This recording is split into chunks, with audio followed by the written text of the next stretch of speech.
¿Qué estamos haciendo en las cárceles de nuestro país? ¿Cómo son las penas? ¿Existe la cadena perpetua para siempre o es menos? Quien viene dando batalla hace rato por esto es Claudia Cesaroni, es abogada y tiene la amabilidad de atendernos para intentar reflexionar un poco más allá de la efervescencia del momento que vemos en medios. Buen día, Claudia, ¿cómo estás? Hola, ¿qué tal? Buenos días, ¿cómo estás?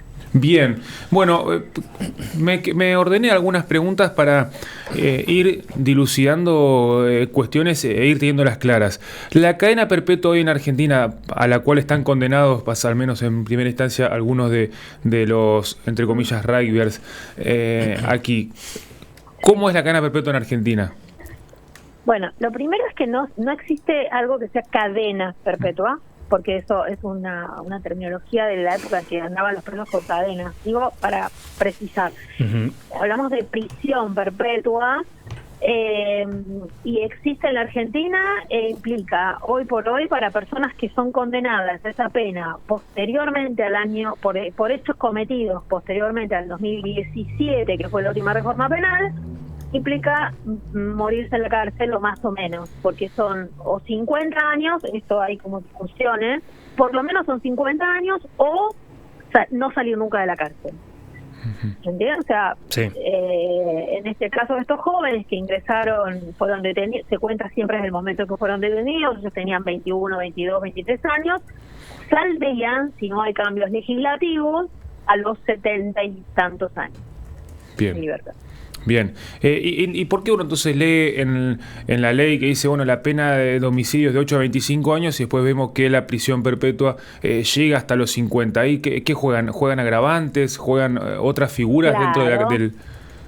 Claro, en el Código Penal vos tenés el artículo 79 que habla del homicidio, lo que se llama habitualmente homicidio simple, que es el que vos decís tiene una pena de 8 a 25, y después vienen los homicidios calificados del 80. El artículo 80. Y ahí tenés una serie de homicidios calificados por diversos temas. Puede ser, por ejemplo, el homicidio calificado por el vínculo, alguien que mata a su hijo, a su padre, el femicidio, la muerte de una mujer en un contexto de género, el homicidio cometido por un integrante de una fuerza de seguridad por fuera de su actuación legítima, que últimamente no se está aplicando, al contrario, prácticamente no hay policías o integrantes de fuerzas de seguridad condenados a perpetua. La persona que mate a un integrante de una fuerza de seguridad, que tiene también perpetua, el homicidio llamado crímenes causa, digamos, para garantizarte la impunidad, digamos, estoy cometiendo un robo, por ejemplo, y la persona que estoy robando me descubre o me conoce o lo que fuere, listo, la mato para garantizarme mi impunidad. Todos esos son homicidios calificados que tienen pena de prisión perpetua. Bien. Bueno, sobre eso y bueno sobre eso y ya metiéndonos un poco en la coyuntura, pero que tiene que ver a un clima social que es que uno ve en redes y piden desde que no salga nunca más hasta pena de muerte sobre este caso, cuando existen casos todos los días de homicidios, sea la situación que fuera. ¿Cómo ves vos en toda tu experiencia cómo se van manejando los jueces, los fiscales, los abogados, también en relación a la presión social cuando se mediatiza o se espectaculariza un caso así? Sí, yo durante todo el proceso que duró, digamos, sobre todo el juicio, traté de contar, y lo hice varias veces, con poca suerte porque nadie presta atención a eso, de otro hecho muy parecido a el asesinato de David Moreira en Rosario, en el año 2018, ahora no tengo los papeles acá, pero creo que fue 2018, de manera muy parecida, o sea, con la diferencia de que David había intentado robar una cartera a una mujer. Ahora, lo mataron a patadas en el piso, no un minuto como el caso de Fernando, sino media hora pateándole la cabeza, el vaso, el estómago, pasó un auto y le abrió la puerta le abrió la puerta en la cara, o sea, fue una especie de guiñapo tirado en el piso, un cuerpo inerme, por supuesto sin posibilidad de defenderse, la foto de David lo muestran un pibito delgado, 18 años, la misma edad que Fernando. Ahora, en ese caso no hubo ningún prácticamente impacto mediático, a nadie le importó. ¿Por qué? Porque él había intentado robarse previamente una cartera, no lastimó a nadie, no nada, simplemente una tentativa de robo. Y a los autores, al único autor que le condenaron algo, lo condenaron a 3 años de prisión sin detención por homicidio en agresión. Hay una figura que habitualmente se menciona como homicidio en riña, pero incluye la figura tanto la riña como la agresión, que puede ser discutible, pero existe, y que es cuando no se puede determinar quién fue el autor de la muerte, porque hay varias personas, o que se están peleando entre sí, ¿no? Imagínate 2 grupos que se están peleando a trompadas y alguien muere y no se puede determinar quién es el autor, eso se llama homicidio en riña, o cuando varias personas, en el mismo artículo, agreden a una y tampoco se puede determinar quién es el autor de esa muerte, y entonces se caratula como homicidio en agresión. Esa figura tiene un máximo de 6 años. A los autores de la muerte de David ni siquiera le dieron el máximo, sino 3 años, sin pasar un día preso. Entonces yo trataba de comparar... Sí. No, Claudia Lautaro te saluda. Justamente quería ir a esa comparación que vos has hecho en varias entrevistas entre el caso de Espinosa y Moreira, porque en algún punto lo que estás explicitando es esta especie de doble vara entre las víctimas y las circunstancias, ¿no? Exacto. Hay víctimas que son buenas y hay víctimas que son malas víctimas, ¿no? Una víctima que previamente había intentado robar deja de ser víctima y se transforma en nada, en algo que puedes patear y reventarle la cabeza porque no importa, no es una persona.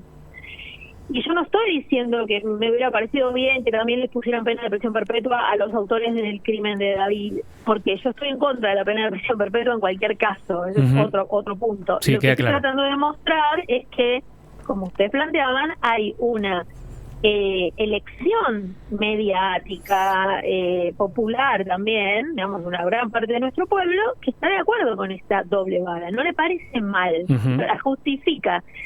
Y eso conduce a uno de los proyectos que tiene hoy, que está presentando y defendiendo Patricia Bullrich, y el abogado defensor de Chocobar, que es funcionario de Patricia Bullrich, Fernando Soto, en la Cámara de Diputados, esta batería de proyectos que están enviando, uno de los proyectos justamente es que que si una persona está intentando cometer un delito o cometió un delito, se niega la posibilidad, si sobrevive a la propia persona o a sus familiares o a quien quiera, de querellar, o sea, de ir a buscar justicia, por llamarlo como sucede popularmente, si esa persona muere o es lastimada, ¿no? Digamos, ¿se entiende, no? Una persona que va a cometer, o sea, los familiares de David Moreira ni siquiera hubieran podido querellar. Pudieron hacerlo con poca suerte, pero no podían haber. La familia, la mamá de Juan Carlos Cucoc, que fue Juan Pablo Cucoc, que ha sido la víctima de Policía Chocobar, no hubiera podido ni siquiera querellar.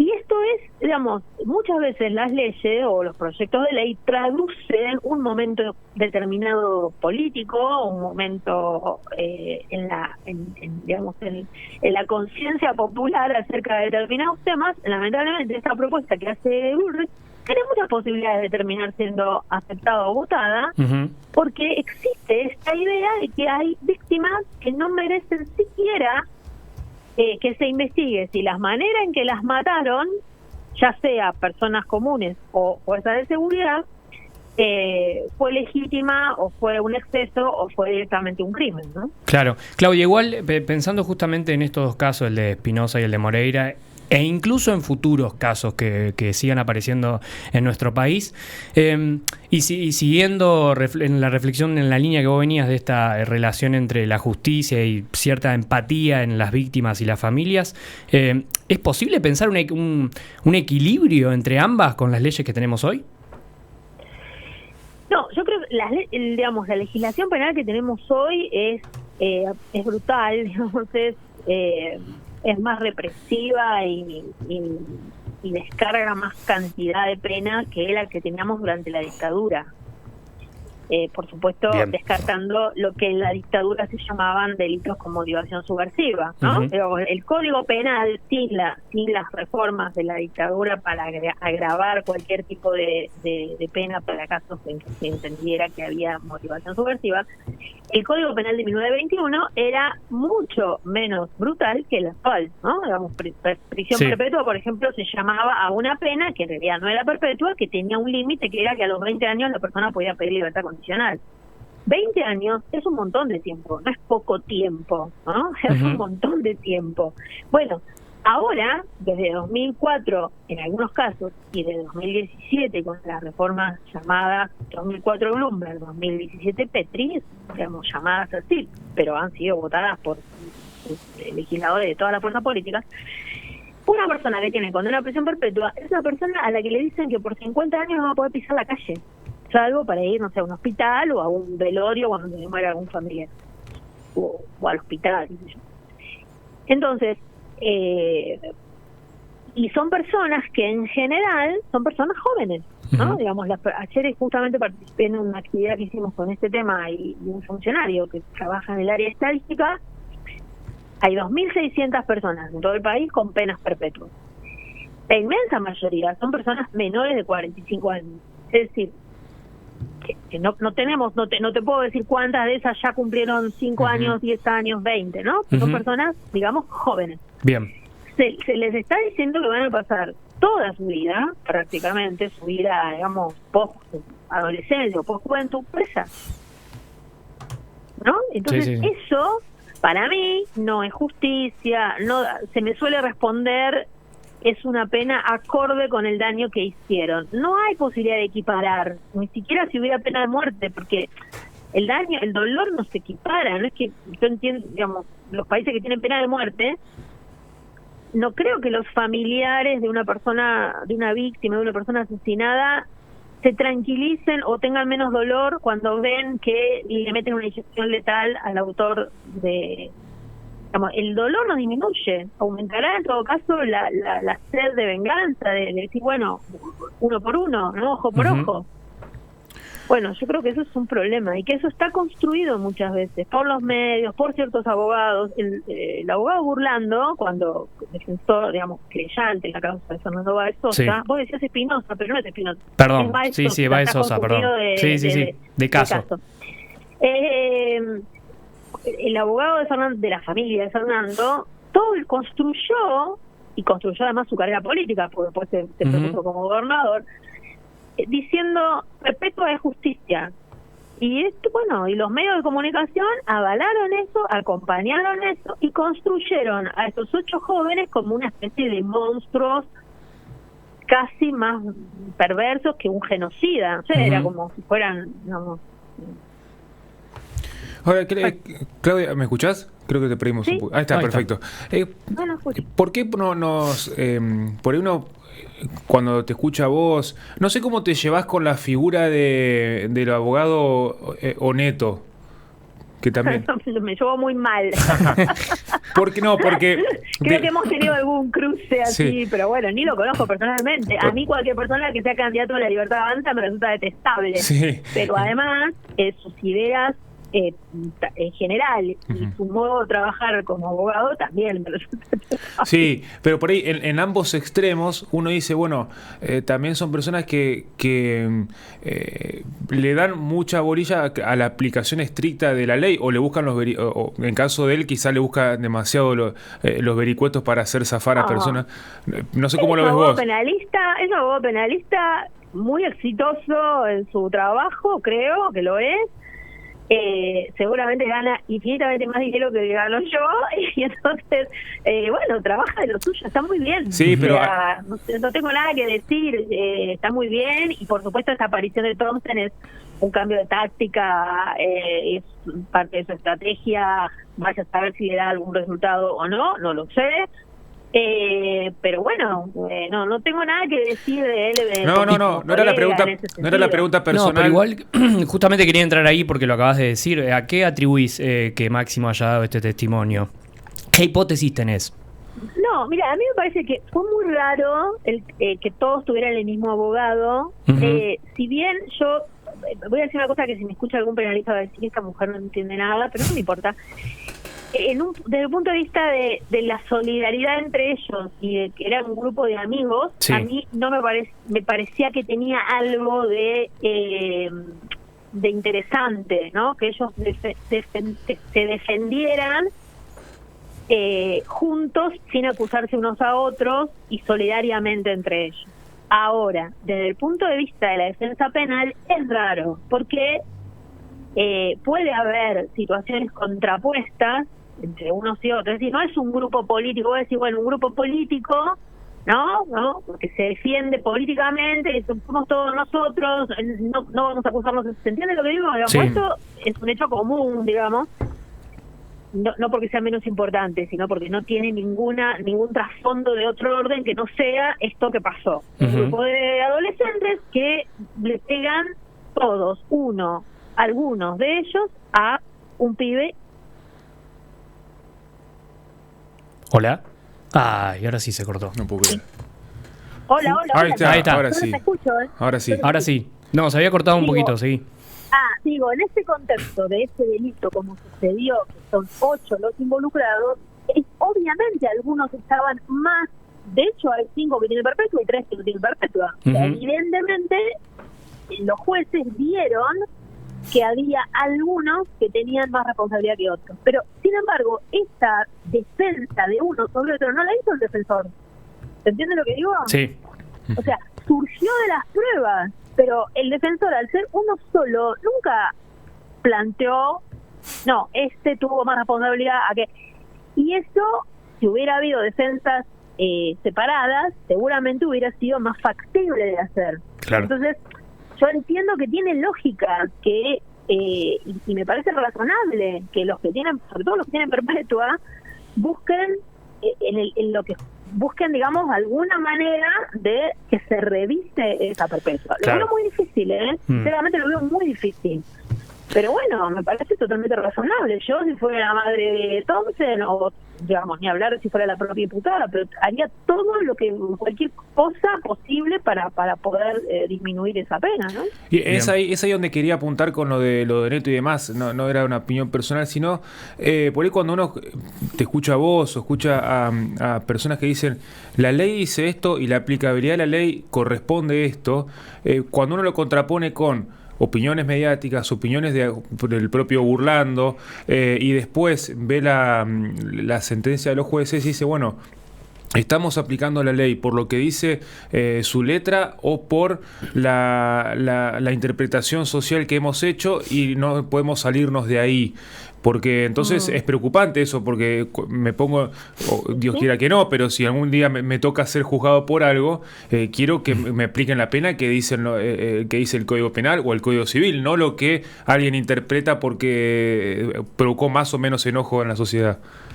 Y bueno, pero estás planteando un tema que es, mira, a nosotros nos enseñan una cosa que en algún momento, entre todas las cosas que nos enseñan en la facultad, y yo fui hace muchos años, que en realidad la ley es lo que los jueces dicen que la ley es. Claro. ¿Estamos? Entonces, por eso yo uso siempre el caso de David Moreira, o trato de contar ese caso, porque el hecho es el mismo. Lo que pasó fue lo mismo. Muchos, y fue peor, lo de David fue peor, insisto con esto, fue peor. Fue más tiempo, fue más gente. Y sin embargo, el mismo hecho se interpretó justamente porque la condición de David, lamentablemente, hizo que se interpretara de otra manera. El derecho penal es selectivo, es discriminatorio. En este caso, se construyó además un pseudo punitivismo clasista, por llamarlo de una manera, que era justamente como... ven estos chetos. De hecho, yo a veces, ayer discutía con un periodista cordobés y me terminé diciendo que yo defiendo a quienes mataron a un pobre por pobre. Y yo decía, justo pescaste mi esencia, digamos, alguien que me conozca mínimamente, ¿sabes? La clase de persona, tengo miles de problemas, defectos, cosas que me pueden criticar, menos esa. Entonces, quiero decir, se construyó esa especie de punitivismo, ven hasta estos chetos, rugby, se construyó además una posición que no es real, digamos, nadie se acercó a hablar con las familias, era como casi nadie, era como menos con los pibes, aunque según dijo ayer Thompson, un poco la indicación de su abogado era que no hablaran, puede ser, esa indicación efectivamente seguramente existió para que no se rompiera esa unidad en lo que ellos contaron. Yo creo que además ellos, sinceramente, creo que pensaban que era absolutamente factible que se entendiera que esto era una pelea como tantas y que de ninguna manera ellos pensaron que podía terminar en cómo terminó, ¿no? Uh-huh. Quiero decir, es absolutamente creíble esto, y creíble que sus familias pensaran lo mismo, digamos, que esto había sido una desgracia, no un crimen premeditado. Ahí, digamos, lo que se termina discutiendo y lo que termina imponiéndose es la idea de que fue un crimen elaborado, premeditado, preparado, pensado. Bueno, esa es una construcción del abogado Burlando y de los medios de comunicación que acompañaron esa construcción. Es una construcción, bien, ¿no? Digamos, en el caso de David, la construcción fue la indignación popular ante los robos. Estoy, digamos, un poco burlándome de eso, digamos, es tremendo, pero se construyó esto, la indignación de ese barrio contra una persona que intentó robarle a una mujer embarazada, provocó una reacción popular que, bueno, qué pena, terminó con la muerte de David Moreira. Bien, juzgamos en base a construcciones. Sí. Claudia, y con selectividad y con discriminación, sí, pero obvio. por supuesto. Gran Cruzada. Y cuando hasta... hay juicio por jurados también, cuando hay juicio por jurados. Bueno, aquí se acaba de aprobar. Aquí se acaba de aprobar en Santa Fe, se va a aplicar próximamente. Imagínate. Son los debates que se vienen, pero Gran Cruzada llevase en redes, comiéndote muchas puteadas, eso es cierto. Qué raro. Pero bueno, pero también en Twitter, me imagino. También hace docencia, porque qué sé yo, por lo menos uno que hace varios años que está ahí sin comentar mucho, pero leyendo lo que va poniendo y sus libros, además, porque tiene varios libros publicados. Te pudiste jubilar, no sé si es un gran momento para jubilarse, pero te pudiste jubilar. Te felicitamos por eso. Es una jubilación de mentira porque sigo laburando en un montón de cosas. Eso, tía, pero para cerrar, quería cerrar con eso. ¿Qué estás haciendo? ¿Qué estás haciendo ya con esa jubilación? Pero ¿qué estás haciendo como hoy en día y cómo va esa cruzada de intentar que crezca esa semilla de poder pensar nuestro sistema punitivista, valga la palabra, de otra manera? Bueno, llevo casos judiciales y de hecho paradójicamente llevo un caso que para mí es muy importante, la masacre de Pabellón Séptimo, en el que voy a buscar castigo, o sea, soy abogada querellante, que es un hecho sucedido en la dictadura y que tenemos fecha de juicio ahora en octubre. Doy clases, talleres, clases en universidades o en posgrado o en organizaciones comunitarias que me invitan a dar clase, y ahora estoy trabajando en este momento, ahora sentadita frente a la compu, en un futuro libro que es una especie de recorrido por... yo soy una mujer de 61 años, entonces soy parte de una generación, clase 62, que por un lado somos la generación Malvinas, pero somos una generación también muy olvidada, no para los que pasamos la secundaria en dictadura, y bueno, me pareció interesante revisar un poco ese momento histórico en lo personal y en lo colectivo como militante. Yo era militante de la Juventud Comunista en esos años, así que me pareció interesante hacer un recorrido de esos años. Estuviste en Nicaragua, eso va a ser motivo para otra. Acá tenemos un exponente... Ya escribí un libro sobre Nicaragua. Sí, por supuesto. Acá tenemos un exponente periodista santafesino que estuvo también en Nicaragua. Te vamos a preguntar seguramente en otro momento si habrás compartido... muy bien, ¿quién? Alanís, Rogelio Alanís estuvo en Nicaragua. Mira. Bueno, no, en la brigada que estuve yo estuve en el año 85, en la brigada de café del año 85. Pero bueno, podemos conversar. Le preguntaremos porque tiene sus historias. Compañero mío no fue. No, seguro que no, después fue devenido en... No lo creo. No creo. Pero ya le vamos a preguntar. Claudia, bueno, gracias por tu tiempo, por supuesto, y nada, no faltará oportunidad para seguir charlando. Dale, cómo no, un abrazo, que estén bien. Hasta luego.